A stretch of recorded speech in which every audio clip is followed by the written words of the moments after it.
అనుదిన నిత్య జీవపు మాటలు. దేవుని నామానికి మహిమ కలుగునుగాక. దేవుని వాక్యాన్ని చదువుకున్నాము.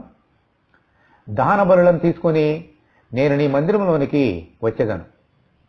కీర్తనల గ్రంథము 66వ అధ్యాయము 13వ వచనం. దావీదు భక్తుడు మరియు ఇజ్రాయేలీయులు దేవుని మందిరమునకు దహన బలులతోనూ పాప పరిహారార్థ బలులతోనూ సమాధాన బలులతోనూ నైవేద్యములతోనూ వెళ్ళి ఆరాధించేవారు. మన ప్రభువైన యేసుక్రీస్తు తానే ఒక బలిగా అర్పించుకొనుట చేత ఈ బలులన్నిటినీ శిలువ మీద కొట్టివేసి ఉన్నాడు. దేవునికి స్తోత్రం, హల్లెలూయా. ఇప్పుడు దేవునికి కావలసినవి ఇటువంటి బలులు కాదు. విరిగిన మనసు, నలిగిన హృదయము, ఇవే ఆయనకి ఇష్టమైన బలులు.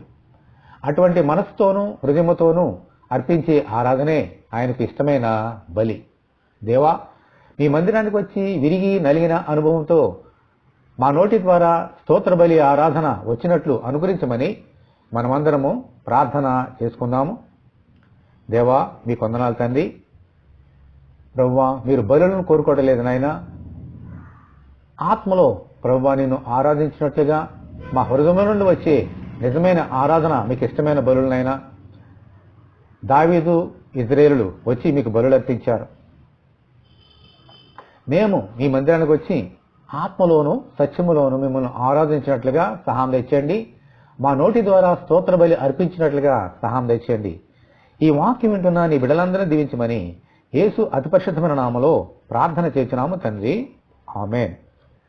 మన ప్రభు అయిన యేసుక్రీస్తు కృప మనకందరికీ తోడేండి నడిపించునుగాక, ఆమేన్.